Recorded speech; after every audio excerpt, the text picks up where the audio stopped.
students, welcome in my classes. Today we will discuss on computer network, data communication and computer network. यहाँ पे हमें बताना है कि डेटा कम्युनिकेशन और नेटवर्क के जो बेसिक टर्मिनोलॉजी है पहले मैं वो बताऊंगी, उसके बाद हम इसके कंपोनेंट और ये पूरा डायग्राम एक्सप्लेन करेंगे। ठीक है, तो डेटा कम्युनिकेशन में क्या होता है? कम्युनिकेशन आपकी दो टाइप की होती है, एक रिमोट कम्युनिकेशन और एक होती है फेस टू फेस कम्युनिकेशन। जब दो बंदे बिल्कुल फेस टू फेस बात कर रहे हैं तो वो फेस टू फेस कम्युनिकेशन होगी, और रिमोट में मतलब कुछ डिस्टेंस मैटर करेगा।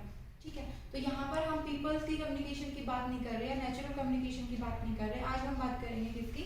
डेटा कम्युनिकेशन की। कि डेटा, सबसे पहले आपको पता होना चाहिए कि डेटा क्या होता है। तो डेटा क्या है? Data is referred to information presented in whether form of agree upon parties.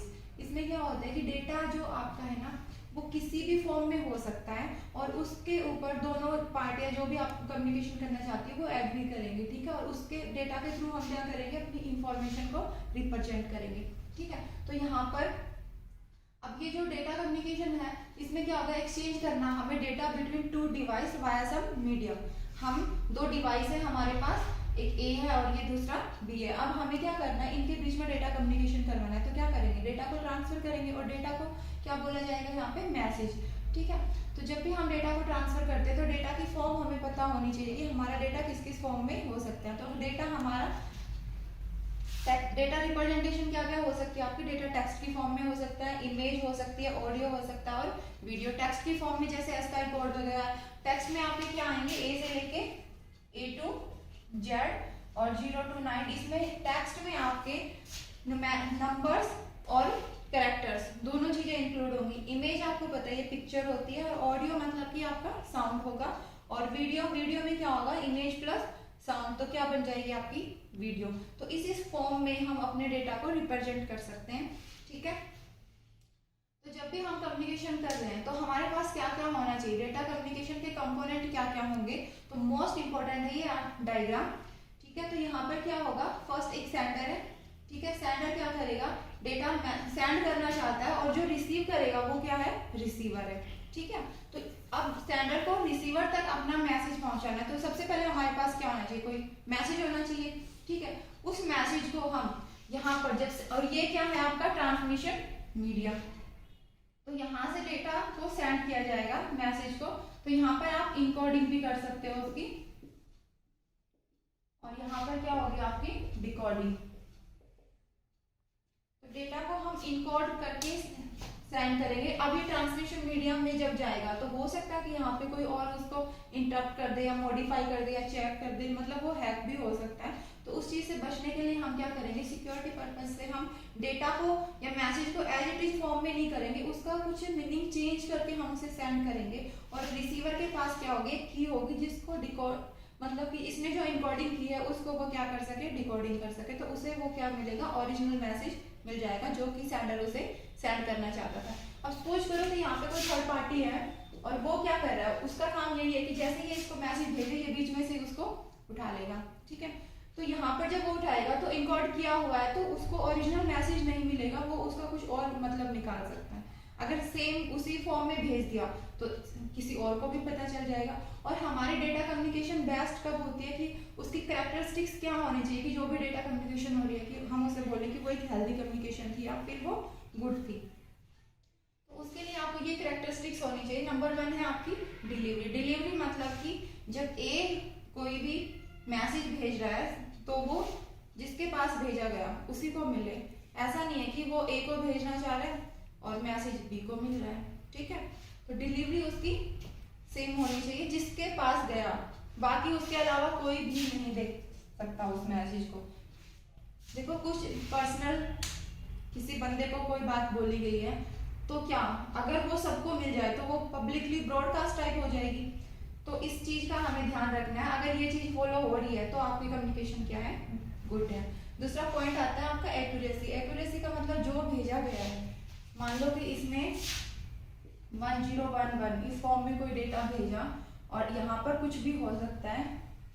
ठीक है, तो सपोज करो कि 101 भेजा। 101 क्या होता है? बाइनरी में 5 होता है। सपोज करो कि ये एक बिट आपकी फ्लिप हो जाती है और इसका क्या हो जाता है? 100। रिसीवर को क्या रिसीव हुआ? 100। तो 100 का मतलब क्या हो जाएगा? 4। तो इसने क्या भेजा था सेंडर ने, ये S है और ये क्या है आपका R। सेंडर ने भेजा 5 और रिसीवर को क्या मिला 4। इसका मतलब एक्यूरेसी तो उसमें है ही नहीं, ठीक है। तो ये चीज भी नहीं होनी चाहिए। तीसरा है टाइमलाइन। टाइमलाइन बहुत जरूरी है। अगर टाइम के बाद वो चीज मिल रही है तो उसकी वैल्यू ही खत्म हो जाती है। सपोज करो कि आपके घर में कोई फंक्शन है और आपने कुछ चीजें बुक की है, कोई पर्टिकुलर डेट है, उसी पे वो चीजें होनी चाहिए। और वो जो भी आप कुछ भी काम कर रहे हो या किसी को भी आप सपोज करो कि खाना बनाना है, किसी बंदे को आपने हायर किया, तो आपका सपोज करो 11 कोई डेट फिक्स की है उसको है, और उसको ना आके वो बोले 12 को आके बोले कि हाँ जी आज मैं अपना काम करूंगा, तो ये क्या 12 को तो आप क्या करोगे, उसको डाटा है, उसकी जरूरत ही नहीं है। उसकी जरूरत क्या थी 11 को थी, लेकिन उस टाइम पे वो क्या था अवेलेबल था ही नहीं। तो जब भी हम डेटा लिया, इसका एक और एग्जाम्पल ले सकते हैं टाइमलाइन में कि जैसे कि एग्जाम है, एग्जाम आपका 9 बजे स्टार्ट हो रहा है सपोज करो, और आपको वो क्वेश्चन पेपर 8 बजे मिल रहा है, तो उसकी बहुत वैल्यू है।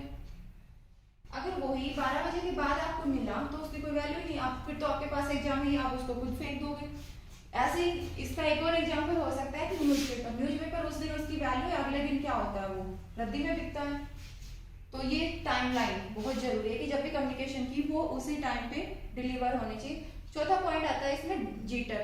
जीटर क्या होता है कि जब आपने कई बार देखा होगा कि कोई वीडियो चल रही है, ठीक है, टीवी में कोई प्रोग्राम आ रहा है, तो उसमें क्या होता है कई बार लिपसिंग पहले हो जाती है और साउंड बाद में आती है। इसका मतलब क्या है कि अनइवन डिले हो गया उसमें, variation in correct arrival time, क्योंकि जब वो इमेज आ रही है उसमें इमेज का टाइम कुछ अलग आ रहा है और उसके बाद साउंड, दो चीजों से मिलकर ही तो आपकी वीडियो बनी, तो इनका जो टाइम था ना वो मिसमैच हो गया, जिसकी वजह से क्या होगा जीटर, ये प्रॉब्लम मतलब हो जाएगी।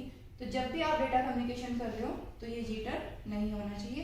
ये 4 इसकी क्या थी कैरेक्टरिस्टिक्स थी, ठीक है। और ये 5 इसके क्या है component, S for sender, R for receiver, TM means transmission medium, message और प्रोटोकॉल। यहाँ पे एक नया वर्ड आया प्रोटोकॉल। प्रोटोकॉल क्या होता है, जब सेंडर मैसेज को सेंड कर रहा है तो उसे क्या क्या चाहिए, ट्रांसमिशन मीडिया होना चाहिए और उसकी बात को कोई सुनने वाला भी होना चाहिए रिसीवर। लेकिन एक और चीज आती है प्रोटोकॉल। प्रोटोकॉल यहाँ पर भी फॉलो होगा और प्रोटोकॉल यहाँ पर भी। तो सेंडर क्या करेगा, कुछ सेट ऑफ रूल्स होते हैं। प्रोटोकॉल क्या होता है, set of rules that govern data communication. तो ये सेट ऑफ रूल्स को एस भी फॉलो करेगा और आर भी। जब भी आप कम्युनिकेशन कर रहे हो, देखो नॉर्मली अगर हम डेली लाइफ में कम्युनिकेशन कर रहे हैं तो हम दोनों बंदों का सेम इंटरेस्ट होना चाहिए, नहीं तो सामने वाला बंदा आपकी बात ही नहीं सुनेगा जब आप उसे कुछ बोल रहे हो। तो इसमें क्या होगा, कुछ सेट ऑफ रूल्स पे सेंडर भी एग्री कर रहा है और उन्हीं सेट ऑफ रूल्स पे रिसीवर भी। प्रोटोकॉल जैसे आपका होता है HTTPS, ठीक है, और क्या है FTP, ये फर्दर वीडियो में हम डिस्क्राइब करेंगे। तो इस तरीके के कुछ प्रोटोकॉल होंगे। SFTP होता है सिंपल मेल ट्रांसफर प्रोटोकॉल, ठीक है, WWW वर्ल्ड वाइड वेब, इसके थ्रू आप कुछ मैसेज मेल करोगे और वो क्या जाएगी आपकी रिसीवर के पास जाएगी। तो ये चीज समझ आई कि सेट ऑफ रूल्स इधर भी होंगे और set of rules receiver side पे भी होंगे। तो सेंडर और रिसीवर जिस पे एग्री कर रहे हैं उसी प्रोटोकॉल को हम यूज करेंगे। जैसे हम मेल कर रहे हैं तो हम क्या यूज करेंगे, सिंपल मेल ट्रांसफर प्रोटोकॉल, ठीक है। तो ये आपका हो गया। यहाँ पर अब ये चीज बचती है आपकी ट्रांसमिशन मीडिया। ट्रांसमिशन मीडिया आपका 2 टाइप का हो सकता है, ठीक है। तो ट्रांसमिशन मीडिया में फर्स्ट क्या होगा वायर और दूसरा होगा वायरलेस। वायर में क्या होता है, जहां जैसे ये रूम है एक और इसमें केबल आ रही है तो उसको क्या होगा हमें गाइडलाइन देनी पड़ेगी, तो ये गाइडेड मीडिया होता है। और दूसरा वायरलेस होता है वो आपका अनगाइडेड मीडिया होता है। इसका एग्जांपल जैसे आप फोन यूज कर रहे हो तो पहले क्या होता था लैंडलाइन होता था, उसमें क्या होता था केबल आती थी और जहां से वो आ रही है वहीं से क्या हो रहा है उसका कनेक्शन हो रहा है। तो ये चीजें क्लियर हुई यहाँ पे वायर्ड और वायरलेस। इसके बाद बात करते हैं हम, जब हम डेटा को ट्रांसफर कर रहे हैं यहाँ से यहाँ, जब वो जा रहा है तो उसका मोड क्या होगा डेटा का ट्रांसफर करने का, ठीक है। तो जब भी हम क्या करेंगे टाइप्स ऑफ ट्रांसमिशन करेंगे तो उसमें 3 कैटेगरी होती है हमारे पास। नंबर 1 होती है direction, number of bit at a time, देखो टाइप्स ऑफ ट्रांसमिशन में क्या था, डायरेक्शन के थ्रू हम बता सकते हैं उसके टाइप्स और number of bit at a time की पर्टिकुलर टाइम पे कितने बिट उसमें ट्रांसफर होंगे।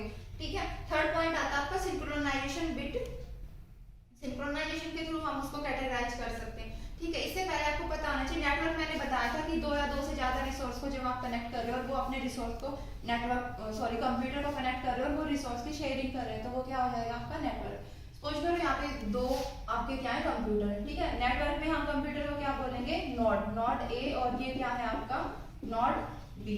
ठीक है, तो ये भी क्या है एक नेटवर्क है, यहाँ पे क्या है ये एक नेटवर्क है और ये एक नेटवर्क है। यहाँ हमने किसी डिवाइस के थ्रू इनको कनेक्ट कर रखा है, ये नेटवर्क 1 हो गया और ये नेटवर्क 2 हो गया। तो जब भी आप इस तरीके का नेटवर्क को यूज करेंगे तो उसमें हम जो भी डेटा ट्रांसफर कर रहे हैं उसके मोड क्या क्या हो सकते हैं, तो आपकी ये 3 कैटेगरी है। इसको फर्दर हम जब डिवाइड करेंगे डायरेक्शन के थ्रू तो हमें 2 कैटेगरी मिलती है, एक होती है यूनि डायरेक्शन और एक होती है बाई डायरेक्शन। यूनि डायरेक्शन समझो कि ये एक कंप्यूटर है, दूसरा यहाँ पर है, अब डेटा यहाँ से यहाँ जाएगा, सिर्फ ये क्या है आपका सेंडर और ये है रिसीवर। सेंडर ऑलवेज आपका सेंडर ही रहेगा और रिसीवर ऑलवेज रिसीवर ही रहेगा। तो इस तरीके का जो भी कम्युनिकेशन होगा, ट्रांसमिशन होगा डेटा को, तो वो कौन सी कैटेगरी में आएगा आपका, वो आएगा आपका यूनि डायरेक्शन। यूनि मतलब एक ही तरफ से, हमेशा डेटा यहाँ से यहाँ जाएगा। तो इसका एग्जांपल सोचो क्या हो सकता है जिसमें सिर्फ डेटा एक तरफ से जाता है। तो इसी चीज को यूनि डायरेक्शन को हम क्या बोलते हैं सिंप्लेक्स मोड। ठीक है, ये क्या हो जाएगा आपका सिंप्लेक्स। तो सिंप्लेक्स में क्या होगा, इसका एग्जांपल देखो, जब आप टीवी देख रहे हैं तो हम रिमोट से क्या करते हैं चैनल चेंज कर रहे हैं, तो हमेशा क्या होगा रिमोट से जो आपका सेटअप बॉक्स है उसकी तरफ सिग्नल जाता है। तो वो किसका एग्जांपल हो जाएगा, वो सिंप्लेक्स का एग्जांपल हो जाएगा। इसके और एग्जांपल देखते हैं, जैसे कीबोर्ड हो गया, माउस हो गया और ट्रेडिशनल मॉनिटर हो गया। ठीक है, कीबोर्ड क्या है आपका, कीबोर्ड से आप, कीबोर्ड एक इनपुट डिवाइस है। ठीक है, तो कीबोर्ड से मान लो आपने ए प्रेस किया तो वो ए क्या करेगा सीपीयू के पास जाएगा, हमेशा कीबोर्ड से डेटा सिस्टम की तरफ जा रहा है आपका। ठीक है, तो ये क्या है यूनि डायरेक्शन। ऐसा तो कभी नहीं होता कि अंदर से कुछ यहाँ से ए प्रेस कर रहे हो तो वो क्या जा रहा है वायर के थ्रू आपके सीपीयू तक पहुंच रहा है और सीपीयू से आपके मॉनिटर पे यहाँ पर ए प्रिंट हो रहा है। कभी ऐसा हुआ है कि यहाँ से निकल के ए यहाँ कीबोर्ड पे आ जाए और कूदना शुरू कर दे, क्योंकि ये यूनि डायरेक्शनल है। हमेशा कीबोर्ड से डेटा कहाँ जाएगा, मॉनिटर के पास जा रहा है वाया सीपीयू। तो ये चीज किसके अंदर आएगी आपकी सिंप्लेक्स में। दूसरा आता है आपका माउस से भी हम यही काम करते हैं। ठीक है, और मॉनिटर पे भी क्या कर रहे हैं, सीपीयू से मॉनिटर की तरफ ही जाता है, मॉनिटर से सीपीयू की तरफ कभी नहीं आ रहा आपका। तो ये किस में आएगा सिंप्लेक्स मोड में। तो सिंप्लेक्स क्लियर हुआ, समझ में आया कि मैं क्या बताना चाह रही हूँ यहाँ पे सिंप्लेक्स में यूनि डायरेक्शन। यूनि डायरेक्शन का मतलब क्या है सिंप्लेक्स मोड। दूसरा आता है आपका बाई डायरेक्शनल। बाई डायरेक्शनल में क्या होता है, इसको क्या बोलते हैं डुप्लेक्स मोड। डुप्लेक्स में क्या होगा हाफ डुप्लेक्स और फुल डुप्लेक्स। हाफ डुप्लेक्स का एग्जांपल देखो, यहाँ पे कंप्यूटर है, यहाँ पे एक नोड है, इनको हमें क्या करना है डेटा को सेंड करना है।